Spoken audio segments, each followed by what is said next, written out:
Good morning, everyone. Today is Monday, June 2nd, and this is your Muckboots in the Capitol update for the 2025 legislative session here in Oregon.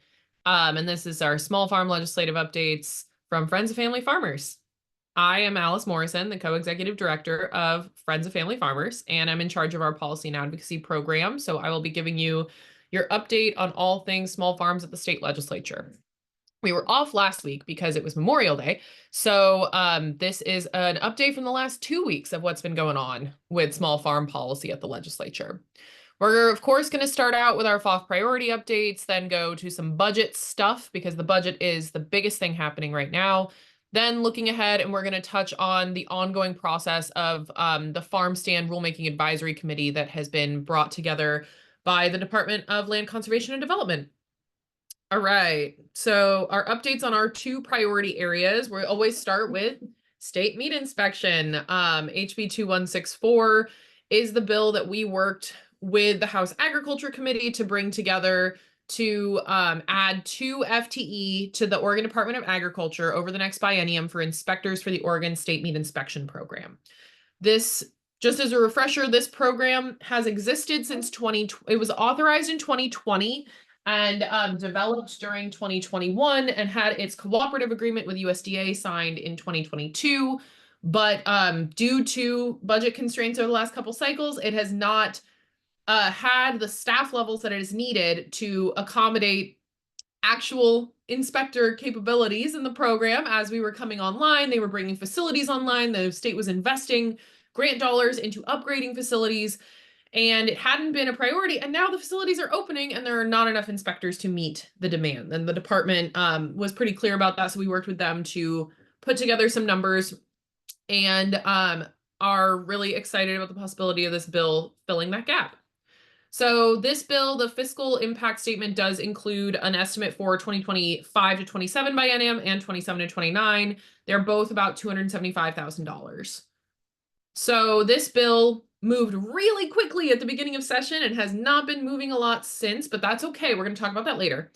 But the hearing was in early February in House Ag, passed unanimously out of that committee, referred to Ways and Means, and has been sitting there since February. So now is the time when Ways and Means is really going to get into gear and start doing things. So we'll talk about that later in the presentation, but we don't have any more updates other than during right around the second chamber deadline, this bill was identified as a top 10 priority for the House Agriculture Committee, and they are hoping that it will be assigned to the Natural Resources Subcommittee of Ways and Means. We will see.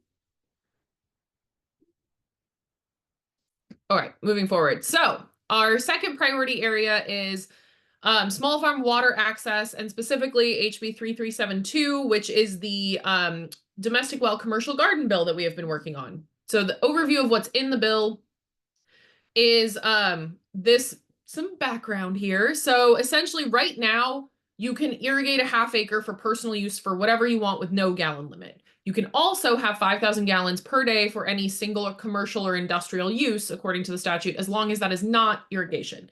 So the bill that we worked with our legislative partners to put together is to allow folks to use that half acre area that you are allowed to irrigate from your domestic well in part or whole for commercial gardening. So you can do some gardens for commercial purposes, some for personal, all for commercial. But whatever you do, you have a 3,000 gallon a day limit regardless of use. And come on, there we go. Irrigation on that half acre plus your commercial allowance cannot exceed that original 5,000 gallons per day of commercial. So that 3,000 gallons plus your commercial allowance have to add up to 5,000 gallons. So we're not authorizing any additional use. You can just use up to 3,000 of your currently allowed 5,000 gallons per day of commercial usage for a commercial garden on your half acre. Cannabis is excluded. That was a point of contention during the last hearing, but cannabis is excluded as an eligible crop for this exemption. The -7 amendment clarified that licensed industrial hemp growers can use this exemption, but not cannabis growers. And the Lubguama, the Lower Umatilla Basin groundwater management area, is excluded until January of 2028 via the -11 amendment, which was adopted. We'll talk about that in a second. But that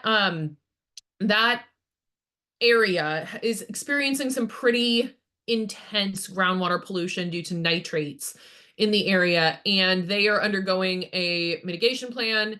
And they're really trying to get a handle on the public health crisis that is coming from that groundwater contamination. And they made a request that they not have any new factors introduced in the next 2 years. So of course we respected that completely and excluded that area from this bill until January 2028. All right, so where has this bill been? The hearing was conducted in House Ag, where it originated, on April 7th. The work session was conducted on April 9th. It passed out of that committee, passed the floor vote on the House in mid-April, then went to the Senate Natural Resources Committee. There were 2 hearings in the Senate Natural Resources Committee. There were some new points raised in the Senate Natural Resources Committee hearing at the end of April. And then the second chamber hearing, or second chamber hearing in the Senate Natural Resources Committee happened on May 8th. Then that was when the -11 amendment, which excluded the Lobguama, that sensitive groundwater area, was adopted by the committee. And it passed unanimously out of the Senate Natural Resources Committee.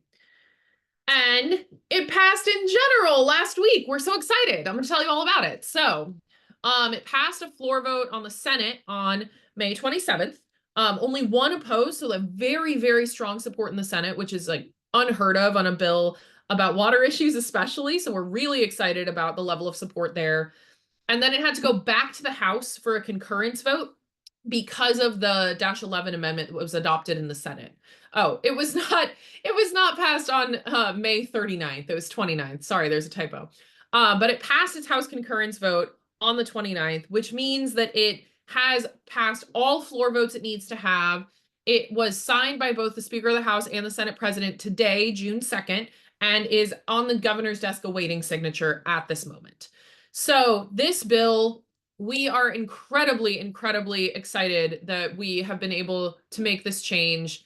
And just a note about implementation before we go into gratitude, there will be some webinars and community meetings and more information about the implementation of this bill. We're going to work with OWRD on this to make sure that everybody is getting the same message, that it's the correct message, and that there is no confusion about what is and is not allowed under the new statute. And the effective date of this law is January 1st. So between now and January 1st, you could still be given us like some kind of enforcement action for using your domestic well for commercial gardening. I want to be clear about when this becomes effective so that folks can do their own risk management. In the interim, I don't think that it's necessarily going to be an enforcement priority, but I want everyone to understand that the effective date of this law is January 1st, 2026. So now that we did all of the technical things, thank you. Oh my goodness, this bill has been such a saga. And I mean, at first I want to thank all the farmers who spoke up back in fall of 2023 about the changes to enforcement of this law that had been on the books since 1955, but it was not considered an issue unless there was a complaint made against you, and that all changed in fall of 2023. So I'm really grateful for the farmers who kind of put their necks out to stand up for this issue and explain to us what was happening, reached out, got their communities involved. Thank you so much for making so much noise. And then thank you to all the 600 plus people around the state who came out for community meetings on this topic in 2024. We hosted 20 community meetings in communities in all regions of the state. So grateful to everyone who showed up for those. And made your voices heard in the solution. It was very, very helpful for us, not only in crafting the actual content of the solution, but knowing that this was something that we absolutely had to take on with the level of support that folks have shown on this issue. Thank you, thank you, thank you to the legislators who listened and stood with us, especially Representative Mark Owens and Representative Ken Helm, the co-chairs of the House Agriculture Committee. This bill had a little bit of a rocky beginning, and we weren't sure that we were going to be able to find the right solution to bring all the partners together and to bring concerned groups to neutral to move this bill forward. And the leadership that the co-chairs of the House Ag Committee and the strong prioritization of finding a solution on this issue that they demonstrated really moved this ball up the hill and helped us get where we are today with a solution that we think is really elegant. Doesn't include any additional water use, doesn't have overly burdensome permitting structures, doesn't cost the department any money. But it ticks all the boxes, and we're really, really grateful for the level of leadership that they have shown on this issue. And also, thank you to everyone out there who gave expert advice on this bill. I know that many folks who are tuning in for this as a recording or who may be, seeing this years down the line are going to think, well, who was consulted on this bill? Literally everyone. We have talked to all kinds of water experts, water conservation groups, water managers. We've talked to lots and lots of farming groups, land access groups, all kinds of natural resource managers were consulted on this.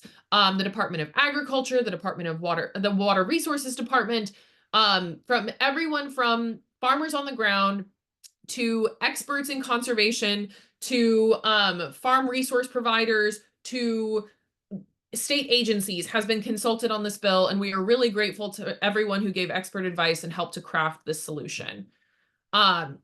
So yeah, let's just take a moment and be thankful. This is insane. We're so, so, so grateful for the opportunity to do this work for our community and to take something that was so clearly actively harming folks and an instance where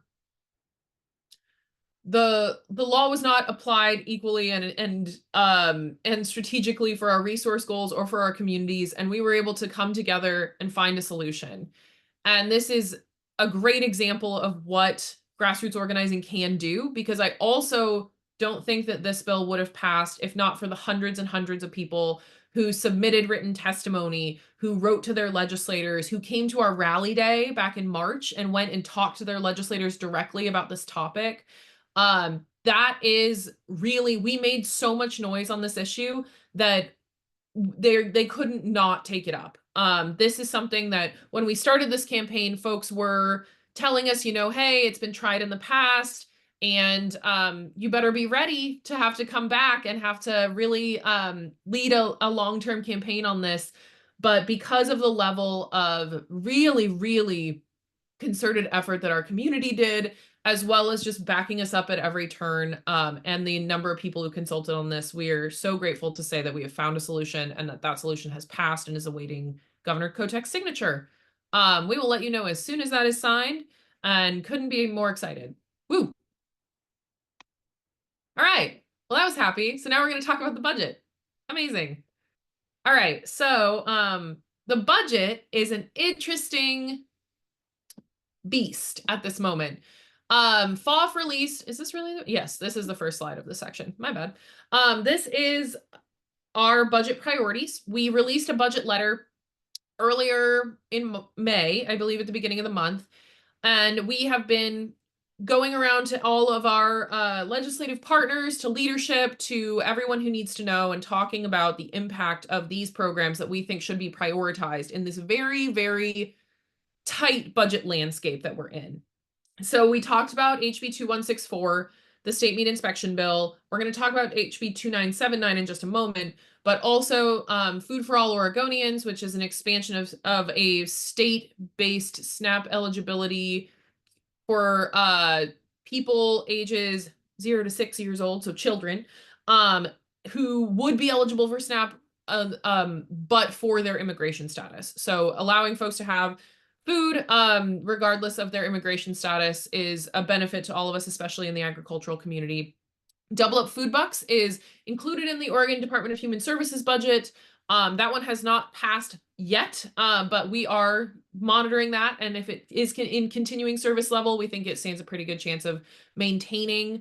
Oregon Farm to School is present in both the Oregon Department of Ag and the Department of Education budgets. And Oregon Ag Heritage Program is present in the Oregon Watershed Enhancement Board budget. And I got notification this morning that the OWEB budget has passed, including the $2 million line item for grants for OAHP and staffing costs so that the program can remain operational. We don't know, there was a request for an additional $15 million to meet demand for all the projects that are awaiting match to draw down federal funds. And we are not sure the fate of that one just yet, but the continuing service level in OWEB's budget has gone through, and we're very grateful for that. All right. Okay, well, we already did this part. Sorry. Thank you so much to the 140 organizations and farms who sent who signed onto our budget letter. We sent that out. It's not today. We sent it out a few weeks ago. I should edit the slide. Thank you for your patience. All right. So, but now as we get into this last part of the session is going to end pretty soon. It ends this month. It ends in like 2.5 weeks. And so it's down to the wire. This is crunch time. And crunch time always means budget time. And Ways and Means is the joint committee, so both senators and representatives who come together to determine how the state spends its money. And so there's two paths really that bills can take if they're sitting in Ways and Means right now. Pretty much all policy committees have already shut down. They've already gotten through all of their business. And so Ways and Means and Rules and Revenue committees are the ones who are really still doing stuff right now. And then, of course, there's floor sessions. So if your bill is in Ways and Means, it can be assigned to a subcommittee. This could be happening anytime now. We thought we would know on Friday. It's now Monday. We don't know all of the things, but that's kind of been the way of the world. And we know that more information will be coming soon. But if it is assigned to a Ways and Means subcommittee, that's a good sign, because they are not going to assign it to a subcommittee and let it have a hearing. And then it's not guaranteed that it will pass, but that means that this bill has enough support that they're being strategic about how they're spending their time right now. So they're not going to waste time on something that's not going to go anywhere.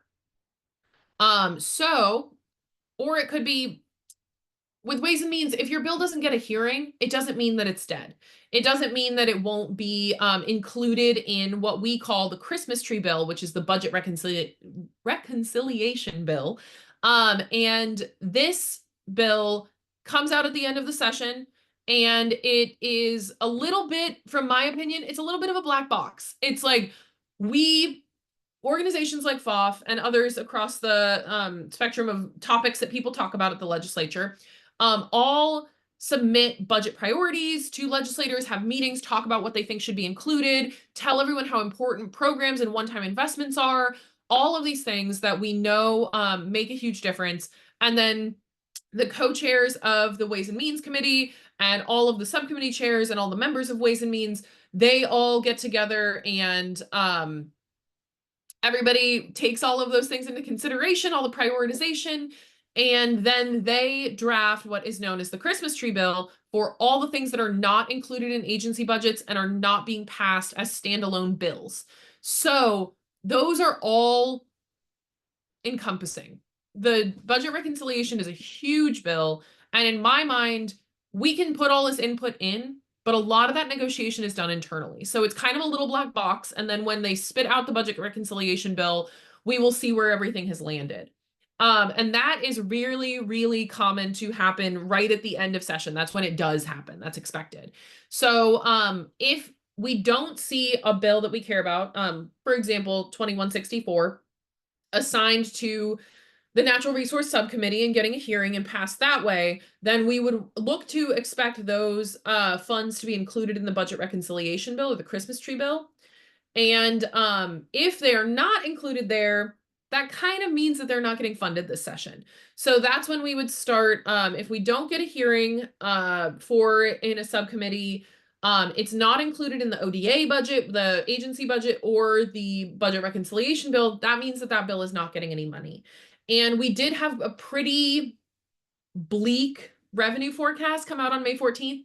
So this is a little bit of it's a stressful time for advocates for policies that require funds, because on May 14th, the state released its final revenue forecast, which is an economic analysis that is used to determine how much money there is to allocate. And the May 14th revenue forecast is what the legislature is using to determine this budget. And it showed about a $755 million deficit. So that is rough. And so now the legislature is trying to decide, okay, do we still put reserves aside? Do we dip into reserves? I think it's one of those things where some people are saying we need to save for a rainy day, and other people are saying it's raining right now, we should do this now. And so it's yet to be seen how much the state will either dip into reserves or put into reserves. Like, are we going to cover everything we need to cover now, or are we going to put more money aside to be more conservative in case there are more SNAP and Medicaid cuts that come down from the federal government if the state wants to be able to fill those gaps? There's a lot of calculation happening right now. There's all of the advocacy that we're doing, and then there's the larger federal political scheme and the economic outlook as a whole that all feed into this process. So lots and lots of back and forth happening. And at the end of the day, we will see what comes out in the budget reconciliation. All right, so looking ahead, this is kind of the timeline of the last little bit of session. So we got through our second chamber work session scheduling deadline. We hit that revenue forecast like I talked about, May 23rd, so just a couple weeks ago. That was the second chamber committee vote deadline. So that's when all the policy committees had to be done with what they were doing. And then June 18th, in about 2.5 weeks, that is our target sine die. So that is when they are still hoping that the session will end. And they're hoping that they're going to be able to close the book on this on time, but they have to be done by June 29th. So that is constitutionally when time is up, you have to be finished. The budget has to be balanced. Everything that is going to happen has to have happened. But they're still shooting for this earlier deadline here. So we're still hoping that we will be able to call the session done by June 18th. So home stretch, everybody. All right, so we, independent of the legislature, we're also working on another policy program. Fun fact, FOF's policy program operates year-round, whether the legislature is in session or not.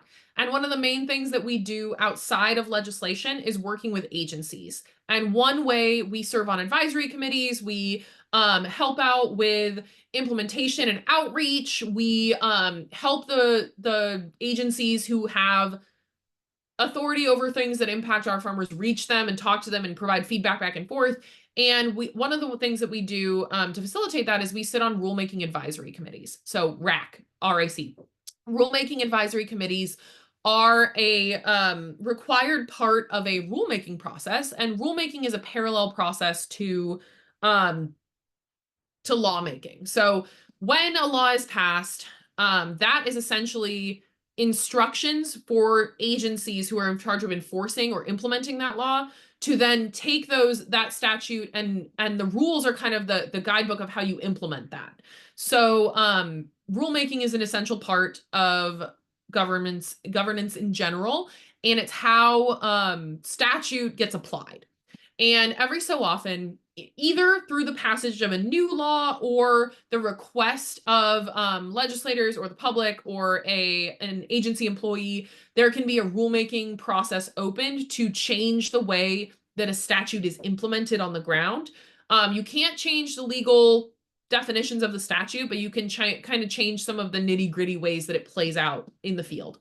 And the rulemaking advisory committee is part of the rulemaking process. There also is required to be public comment periods. There's required to be a legal review of the laws to make sure you're not going outside of the purview of the statute. And there has to be some kind of public hearing on the draft rules. So we're in the first part of the process where they convene a rulemaking advisory committee of stakeholders related to the topic. And then they provide a bunch of input. Then the agency will draft the new rules and send them to legal review. Then the legal review will be over and the draft rules will be released publicly. And then the public hearing and public comment periods will happen before those rules can be enrolled and take effect, essentially. So the Department of Land Conservation and Development, who advises county planners and provides guidelines for county planners in how they permit land use decisions.